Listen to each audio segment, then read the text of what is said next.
చాలా కష్టపడ్డారు. మీరు కూడా అటు బంజారా హిల్స్లో ఇక్కడ మీకు కూడా అన్నం లేకపోయినా ఛాయ లేకపోయినా 12 గంటల నుంచి నాన్ స్టాప్గా కష్టపడ్డ మా పోలీస్ సిబ్బందికి, బీఆర్ఎస్ కుటుంబ సభ్యులకు, అదేవిధంగా ముఖ్యంగా జర్నలిస్టులకు అందరికీ ధన్యవాదాలు. అయితే ఈరోజు రాష్ట్రంలో చూస్తే రేవంత్ రెడ్డి మార్పు మార్పు మార్పు అన్నాడు. ఆయన తెచ్చిన మార్పు ఉందంటే ఈ రాష్ట్రంలో నిర్బంధాలు, అక్రమ అరెస్టులు, రాజ్యాంగ ఉల్లంఘనలు తప్ప ఆయన తెచ్చిన మార్పు అయితే లేదు. ఏ నిరుద్యోగ యువతకైతే మాట ఇచ్చారో ఆ నిరుద్యోగ యువతను అదే అశోక్ నగర్లో వీపులు కమిలిపోయేటట్టు కొట్టారు. గిరిజనులకు ఏ గొప్ప గొప్ప మాటలు చెప్పినరో అర్ధరాత్రి పూట ఆ గిరిజనుల మీద దాడి చేసి ఈరోజు కూడా ఆ గిరిజనులందరినీ కూడా జైళ్లలో నిర్బంధించారు. అంటే రేవంత్ పాలన ఆనాటి ఇందిరమ్మ రాజ్యంలోని ఎమర్జెన్సీ పాలనను ఇవాళ తలపిస్తూ ఉంది. ఎవరు కూడా పోలీసులతో రాజ్యమేలిన ఏ ప్రభుత్వం కూడా ముందుపడలేదు. పోలీసులను అతిగా ప్రయోగించిన ఏ ప్రభుత్వాన్ని కూడా ప్రజలు సహించలేదు. ఇందిరమ్మ లాంటి వాళ్ళను సైతం కూకటి వేళ్లతో పెకిలించిన దేశం ఈ భారతదేశం. ఇవాళ రేవంత్ రెడ్డి కూడా పోలీసులు అడ్డం పెట్టుకొని ప్రతిపక్షాల గొంతు నొక్కాలని, ప్రశ్నించే గొంతు నొక్కాలని ఇవాళ రేవంత్ రెడ్డి గారు ప్రయత్నం చేస్తూ ఉన్నారు. ఇవాళ పోలీస్ స్టేషన్లన్నీ కూడా కాంగ్రెస్ పార్టీ ఆఫీసులుగా మారిపోయినాయి. ఎఫ్ఐఆర్లు పోలీస్ స్టేషన్లలో తయారైతలేవు, గాంధీ భవన్లో ఎఫ్ఐఆర్లు తయారైతా ఉన్నాయి. ఏ సెక్షన్లు పెట్టాలనో, ఎవరిని అరెస్ట్ చేయాలో గాంధీ భవన్ నుంచి, కాంగ్రెస్ పార్టీ కార్యాలయం నుంచి ఇవాళ ఆదేశాలు ఇస్తున్నటువంటి పరిస్థితి ఉన్నది. పోలీసు ఉన్నతాధికారులు కూడా ఇవాళ ఒక విషయం ఆలోచించుకోవాలి. మీరు రేవంత్ రెడ్డి ఏం శాశ్వతం కాదు. ఈయన ఇవాళ ఉంటాడు, రేపు పోతాడు. రేపు మళ్ళీ బీఆర్ఎస్ ప్రభుత్వం రావచ్చు, ఇంకో ప్రభుత్వం రావచ్చు. కానీ పోలీసులు ఒక విషయం గుర్తుపెట్టుకోవాలి, రాజ్యాంగానికి లోబడి, చట్టానికి లోబడి పనిచేయాలి తప్ప రేవంత్ రెడ్డి ఆదేశాలతో మీరు పనిచేస్తే రేపు మీరు ఇబ్బంది పడతారు. చట్టం శాశ్వతంగా ఉంటుంది, రాజ్యాంగం శాశ్వతంగా ఉంటుంది తప్ప రేవంత్ రెడ్డి ఏం శాశ్వతంగా ఉండడు. ఆయన ఇష్టం వచ్చినట్టు ఒక సైకో లాగా ఇవాళ రేవంత్ రెడ్డి వివరిస్తూ ఉన్నాడు. ఒక సాడిస్టిక్ ప్రెషర్లో రేవంత్ రెడ్డి గారు ఉన్నారు.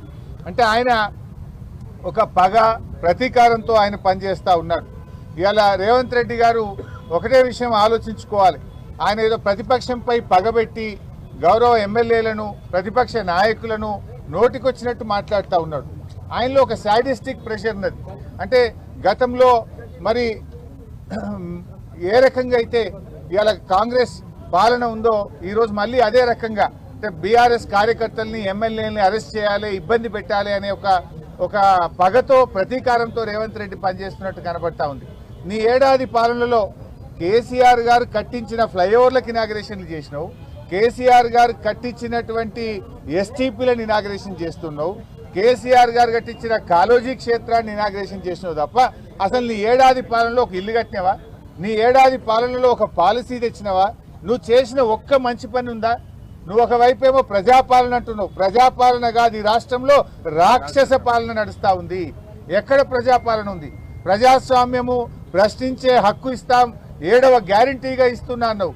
నీ 7వ గ్యారంటీ ఏమన్నా ఉంది అంటే ఈ రాష్ట్రంలో అక్రమ అరెస్టులు తప్ప 7వ గ్యారంటీ ఏమీ అమలైతలేదు. ఇలా రాహుల్ గాంధీ గారు పెద్ద పెద్ద మాటలు మాట్లాడుతుండు. నన్ను ఎందుకు పోనీయరు అని చెప్పి మొన్న ఈ మధ్య నేను ప్రతిపక్ష నాయకుడిని, నన్ను ఏ రకంగా అరెస్ట్ చేస్తారు అని రాహుల్ గాంధీ గారు మాట్లాడుతున్నారు. నేను అడుగుతున్న రాహుల్ గాంధీ గారు, ముందు నీ ముఖ్యమంత్రిని అడుగు. ఈ రాష్ట్రంలో ప్రతిపక్ష నాయకుడిగా ఉన్న మధుసూదనాచారి గారు లగచెర్లకు వెళ్లారు. ఆయనను ఎందుకు అరెస్ట్ చేశారు? అర్ధరాత్రి పూట లగచెర్లలో మహిళల గొంతు మీద కాళ్ళు పెట్టి వాళ్ళ భర్తలను, పిల్లల్ని నువ్వు అరెస్ట్ చేస్తే ఆ కుటుంబాలను పరామర్శించడానికి, వాళ్ళకి ధైర్యం చెప్పడానికి ప్రతిపక్ష నాయకుడిగా మధుసూదనాచారి గారు వెళ్తుంటే ఆయనను అరెస్ట్ చేశారు కదా. ప్రజా సంఘాలు POW సంజయ్ గారు వారి సభ్యులందరినీ కూడా నడి రోడ్డు మీద బట్టలు చింపి వాళ్ళని అరెస్ట్ చేశారు కదా. అసలు ప్రజాస్వామ్యం ఎక్కడుంది? రాహుల్ గాంధీ గారు రాజ్యాంగం గురించి, ప్రజాస్వామ్యం గురించి మాట్లాడాలంటే ముందు మీ రేవంత్ రెడ్డి నీ చక్కగా చేయి, ఆయనకు ఆదేశాలు ఇయ్యి, లేదా ఆయన నీకు విరకపోతే ఆయనను తొలగించు. ఇలా అర్థమవుతుంది, రేవంత్ రెడ్డి ఫ్రస్ట్రేషన్ కూడా అర్థమవుతుంది. ఢిల్లీకి పోతే రాహుల్ గాంధీ అపాయింట్మెంట్ దొరకలేదు. ఈ మధ్య 5 ట్రిప్పులు 6 ట్రిప్పులు కొట్టినా ఢిల్లీలో రాహుల్ గాంధీ అపాయింట్మెంట్ దొరకలేదు. ఎవడు కుర్చీ గుంజుకుంటాడో అనేటువంటి ఫ్రస్ట్రేషన్లో ఉంది. మంత్రులు ఎవరు ఆయన మాటింటున్నటువంటి పరిస్థితి లేదు. అంత ఆగమాగం. ఆ ఫ్రస్ట్రేషన్లో ఒక శాడిస్టిక్ ప్రెషర్లో ఇవాళ పాలన కొనసాగిస్తున్నాడు. ఆయన ప్రజలకు ప్రభుత్వం పాలన మీద దృష్టి లేదు. ఎంతసేపు ఎక్కడ డబ్బులు సంపాదించాలి, ఎక్కడ ప్రతిపక్షాల మీద అక్రమ కేసులు పెట్టాలి, ఎక్కడ ప్రతిపక్షాలను వేధించాలి, దీని మీద ఇవాళ రేవంత్ రెడ్డి గారు పనిచేస్తున్నారు తప్ప అసలు పాలన ఇవాళ గాలికి వదిలేసిండ్రు. నీ ఏడాది పాలనలో ఏ వర్గం బాగుపడ్డది రేవంత్ రెడ్డి గారు? మహిళలకు నువ్వేమన్నా చేసినవా? మహిళలకు 1,00,000 కోట్ల వడ్డీలను రుణం అన్నావు, అది బోగస్. కేసీఆర్ గారు ఇచ్చిన 5 లక్షల రూపాయలకే వడ్డీ లేని రుణం ఈరోజు ఈ రాష్ట్రంలో వర్తిస్తుంది. నీ 1,00,000 కోట్ల వడ్డీ లేని రుణం బోగస్. మహిళలకు నువ్వు చెప్పినటువంటి మహాలక్ష్మి బోగస్. ఇవాళ రేవంత్ రెడ్డి అంటున్నాడు మంచి సలహాలు ఇవ్వండి, సూచనలు ఇవ్వండి అని. మేము చాలా సలహాలు ఇస్తున్నాం, మేమేం నీ పాలనను అడ్డుకుంటలేం కదా. నువ్వు 100 రోజుల్లో 6 గ్యారెంటీలు అమలు చేస్తా అని బాండ్ పేపర్ మీద నువ్వు ఒక దిక్కు, బట్టి విక్రమార్కో దిక్కు సంతకం పెట్టి కాళ్ళు ఏళ్ళు పట్టుకొని ఓట్లు వేయించుకున్నారు. 100 రోజులు కాదు, నీ పాలనకు 365 రోజులైంది. నీ 6 గ్యారెంటీలు అమలు చేయమని అడుగుతున్నాం. ఇది తప్ప? నువ్వు రైతులకు వరంగల్లో డిక్లరేషన్ ఇచ్చి 9 హామీలు రైతు డిక్లరేషన్లో వరంగల్లో చెప్పావు. 9 హామీల్లో ఒక్క హామీ అమలు కాలేదు, అది అమలు చేయమని చెప్పాం. ఇది తప్ప? ఇది సూచన కాదా? మేమేమంటున్నాం, నువ్వు చెప్పిన 15,000 రైతు బంధు ఈ రేవంత్ రెడ్డి, నువ్వు 2 సార్లు కాదు 3 సార్లు రైతు బంధు ఇవ్వని ఆ రోజు కేసీఆర్ని అడిగినావు. 3 సార్లు రైతు బంధు రేవంత్ రెడ్డి అన్నాం. ఇదేమన్నా నిన్ను అడ్డుకుంటున్నామా? నువ్వు అడిగిన మాటలే నీకు యాద్ చేస్తున్నాం, నువ్వు చెప్పిన మాటలే నీకు గుర్తు చేస్తున్నాం. అవ్వా తాతలకు 4,000 పింఛన్ ఇస్తా, ఇందిరమ్మ రాజ్యం వస్తుంది అన్నావు. 4,000 పింఛన్ ఎప్పుడు ఇస్తావు రేవంత్ రెడ్డి గారు అని నేను గుర్తు చేస్తా ఉన్నాం. ఇది తప్ప? అరే మూసీలో పేదల ఇండ్లు కూలగొట్టకు, హైడ్రా పేరిట గరీబోళ్ళ ఇండ్లు కూలగొట్టకు రేవంత్ రెడ్డి అన్నాం. ఇది సూచన కాదా? మూసీ మీద అఖిలపక్షం బిలు, మేము వచ్చి నీకు సూచనలు ఇవ్వడానికి రెడీగా ఉన్నామని చెప్పినాం. అఖిలపక్షం పిలిచే ముఖం నీకు లేకపోయే, నువ్వు అఖిలపక్షం పిలవకపోతివి. ఇది సూచన కాదా? సూచనలు తీసుకునే సోయి నీకు లేదు, ఆ విజ్ఞత నీకు లేదు. ముఖ్యమంత్రిగా నువ్వు బిహేవ్ చేయడం లేదు. ఒక గల్లీ నాయకుడిలాగా, ఒక ముఠా నాయకుడిలాగా, ఒక ఫ్రాక్షనిస్ట్ లాగా, ఒక కక్షతో పగతో ప్రతిపక్షాల మీద నువ్వు వ్యవహరిస్తూ ఉన్నావు. కాంగ్రెస్ ఏమైంది? చట్టం కాంగ్రెస్ పార్టీ చుట్టమైపోయింది రాష్ట్రంలో. చట్టాన్ని విచ్చలవిడిగా నీ యొక్క దానికోసం వాడుకుంటున్నావు. ఇవాళ మమ్మల్ని పోలీస్ స్టేషన్ తెచ్చినావు. ఇక్కడ బాధ కానిస్టేబుల్ కానీ ఇక్కడ అందరూ బాధపడుతున్నారు. ఏమంటున్నారు హోంగార్డులు? నేను అధికారంలో వస్తే 3 నెలల్లో హోంగార్డులను పర్మనెంట్ చేస్తా, రెగ్యులరైజ్ చేస్తా అన్నావు. సార్ हमारे तरफ पलट के भी नहीं देख रहा रेवंत रेड्डी, जब तो बोला 3 महीने में रेगुलराइज करते बोल के बोला, लेकिन हमारे तरफ पलट के भी नहीं देख रहा रेवंत रेड्डी అని హోంగార్డులు వాపోతా ఉన్నారు.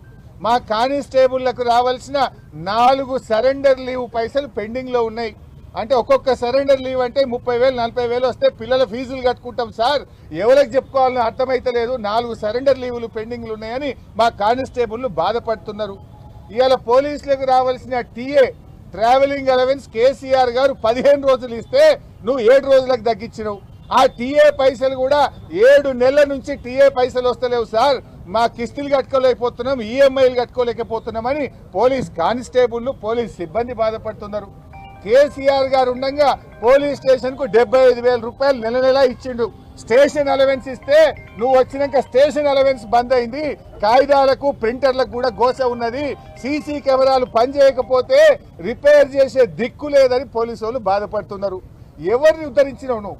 పోలీస్ స్టేషన్కి వస్తే కూడా ప్రజలు ప్రతిపక్షానికి బాధలు చెప్పుకునే పరిస్థితి వచ్చింది. రైతుల దగ్గరికి పోతే మద్దతు ధర లేదు, పత్తిని మద్దతు ధరకు కొనే దిక్కు లేదు. నువ్వు చెప్పిన బోనస్ రాదు, రైతు రుణమాఫీ రాదు, రైతు బంధు పడకపాయే. అవ్వాతాతలకు 2 నెలల పింఛన్ ఎగ్గొట్టివి. కష్టాలు తప్ప నీ పాలనలో చేసింది ఏంది? అసలు నువ్వు ఎప్పుడన్నా ఒక్కరోజన్నా శాసనసభలో మమ్మల్ని మాట్లాడించినవా? ఇవాళ ఒక మంచి సూచనలు ఇస్తామంటే వినే ఓపిక ఉన్నదా? నేను రేవంత్ రెడ్డిని అడుగుతున్నా, నువ్వు ఏడాదిగా ఎన్నో ఉపన్యాసాలు చేసినావు. ఏ ఉపన్యాసంలోనైనా కేసీఆర్ పేరెత్తకుండా నువ్వు స్పీచ్ ఇచ్చినావే? ఒక ముఖ్యమంత్రిగా ప్రజల గురించో, ఒక పాలసీ గురించో, ఒక అభివృద్ధి గురించో ఎప్పుడన్నా మాట్లాడినావా? నువ్వు నోరెత్తితే పేగులు మెడలేసుకే తిరుగుతా, గోటీలాడతా, లాగుల తొండలు జొర్రగొడతా, పిచ్చి బూతులు తప్పని ఒక చక్కటి మాట మాట్లాడినావా? కేసీఆర్ పేరెత్తకుండా నువ్వేనన్నా ఉపన్యాసం ఇచ్చినావా? నీ నిద్రల కళలు కూడా నీ కేసీఆర్ కనబడుతున్నాడు. నువ్వు ఒక ముఖ్యమంత్రిగా మర్యాదగా మాట్లాడితే, పాలసీ గురించి మాట్లాడితే, నువ్వు పద్ధతిగా వ్యవహరిస్తే ప్రతిపక్షంగా మేము నిర్మాణాత్మక పాత్ర పోషిస్తాం. ఇవాళ మా కౌశిక్ రెడ్డి గారిని ఎందుకు అరెస్ట్ చేసినావు? ఉదయం 9 గంటలకు మమ్మల్ని అరెస్ట్ చేశారు. ఇప్పుడు రాత్రి 9 అవుతుంది. 12 గంటలు మమ్మల్ని ఇవాళ పోలీస్ స్టేషన్లో పెట్టారు. కౌశిక్ రెడ్డి గారిని ఎందుకు మీరు బెయిల్ ఇవ్వట్లేదు? ఇలా కౌశిక్ రెడ్డి గారి మీద మీరు పెట్టిన కేసులే అక్రమ కేసులు. పోలీస్ స్టేషన్ ఏమన్నా ప్రైవేట్ ప్రాపర్టీయా? పోలీస్ స్టేషన్కు ప్రజలు ఎవరైనా వెళ్ళొచ్చు, అది పబ్లిక్ ప్రాపర్టీ. పోలీస్ స్టేషన్కు అపాయింట్మెంట్తో కంప్లైంట్ ఇవ్వడానికి కౌశిక్ రెడ్డి పోతే ట్రెస్ పాసింగ్ కేసు కౌశిక్ రెడ్డి గారి మీద పెట్టారు. అది పోలీస్ స్టేషన్లో ట్రెస్ పాసింగ్ ఉంటుందా? Is it a private property? I'm asking the police. అంటే ఆ రకంగా అక్రమ కేసు పెట్టారు. ఉదయం ఇంట్లో చెరబడి తలుపులు పగలగొట్టి కుటుంబ సభ్యులను కూడా భయభ్రాంతులకు గురి చేసి మా కౌశిక్ రెడ్డి గారిని అరెస్ట్ చేశారు. మరి కౌశిక్ రెడ్డిని అరెస్ట్ చేస్తే 12 గంటల నుంచి ఎందుకు బెయిల్ ఇవ్వరు? మెజిస్ట్రేట్ గారి ముందు ప్రొడ్యూస్ చేయరు. అంటే అర్ధరాత్రి దొంగరాత్రి తీసుకుపోతారా? 12 గంటలు బంజారాహిల్స్ పోలీస్ స్టేషన్లో కౌశిక్ రెడ్డిని ఎందుకు నిర్బంధించారు? 12 గంటలుగా కౌశిక్ రెడ్డి గారికి బెయిల్ ఇవ్వకుండా మెజిస్ట్రేట్ ముందు ప్రొడ్యూస్ చేయకుండా ఎందుకు ఆలస్యం చేస్తున్నారు అని నేను అడుగుతా ఉన్నా. Hyderabad police commissioner C V Anand కావచ్చు, ఇవాళ డీజీపీ గారు సమాధానం చెప్పాలి. Why are you keeping him in custody? 12 గంటలు పెట్టినావు, ఏ రాత్రి తీసుకుపోతావు? ఎందుకు దొంగ రాత్రి టెర్రరిస్టులను తీసుకుపోయినట్టు ఒక ప్రజాప్రతినిధిని, ఒక ఎమ్మెల్యేను అర్ధరాత్రి తీసుకుపోవాల్సిన అవసరం ఏంది? నువ్వు కోర్టుకే తీసుకుపోవచ్చు కదా. నాంపల్లిలో ఉదయం 10 నుంచి నీకు సాయంత్రం 5 దాకా కోర్టు ఫంక్షనింగ్ ఉంది కదా. కోర్టుకు తీసుకుపోకుండా ఎందుకు పోలీస్ స్టేషన్లో పెట్టుకున్నావు? అంటే నీకు ఏ సెక్షన్లు పెట్టాలనో ఇంకా రేవంత్ రెడ్డి చెప్పలేదా? గాంధీ భవన్కి వెళ్ళి మీకు ఇన్స్ట్రక్షన్స్ ఇంకా రాలేదా? ఈ రాత్రిపూట దొంగ సెక్షన్లు ఇంకెన్ని మార్చడానికి కుట్రలు చేస్తున్నారా? ఏందో ఎఫ్ఐఆర్లు మారుస్తారా మీరు? ఇది ఎక్కడి న్యాయం అని మేము అడుగుతా ఉన్నాం. 12 గంటల టైం సరిపోదా? మీరు వారిని మెజిస్ట్రేట్ ముందు ప్రొడ్యూస్ చేయడానికి 12 గంటల సమయం మీకు సరిపోవడం లేదా అని అడుగుతా ఉన్నా. అంటే మొత్తంగా ఈ ప్రజాపాలన అంతా కూడా రాక్షస పాలన, పోలీస్ పాలన, పీడిత పాలనగా నీ పాలన కొనసాగుతూ ఉంది. ఇప్పటికైనా బేషరతుగా ఇవాళ రాష్ట్ర వ్యాప్తంగా కూడా వందలాది వేలాది మంది బీఆర్ఎస్ కార్యకర్తల్ని అనేక పోలీస్ స్టేషన్లలో అరెస్ట్ చేసి పోలీస్ స్టేషన్లో ఇంకా కూడా పెట్టుకున్నారు. మహిళల్ని కూడా పెట్టుకున్నారు. మహిళా ప్రజాప్రతినిధుల్ని కూడా పోలీస్ స్టేషన్లో పెట్టి ఇబ్బంది పెడతా ఉన్నారు. బేషరతుగా రాష్ట్ర వ్యాప్తంగా ఎక్కడెక్కడైతే మా బీఆర్ఎస్ కార్యకర్తల్ని, నాయకులను అరెస్ట్ చేశారో వాళ్ళందరినీ వెంటనే విడుదల చేయాలని చెప్పి కూడా బీఆర్ఎస్ పార్టీ తరఫున మేము డిమాండ్ చేస్తూ ఉన్నాం. అదేవిధంగా కౌశిక్ రెడ్డి గారిని కూడా అన్ని కూడా బెయిలబుల్ సెక్షన్స్ ఉన్నాయి కనుక పోలీస్ స్టేషన్లోనే బెయిల్ ఇచ్చి బేషరతుగా కౌశిక్ రెడ్డి గారిని విడుదల చేయాలని కూడా బీఆర్ఎస్ పార్టీ డిమాండ్ చేస్తూ ఉంది. పోలీసులు కూడా చట్టానికి లోబడి పనిచేయాలి తప్ప రేవంత్ రెడ్డి ఇచ్చే మాటలకు కాదు, మీరు రాజ్యాంగానికి చట్టానికి లోబడి పనిచేయాలని చెప్పి పోలీస్ అధికారులందరినీ కూడా మేము కోరుకుంటా ఉన్నాం. Thank you. సరే,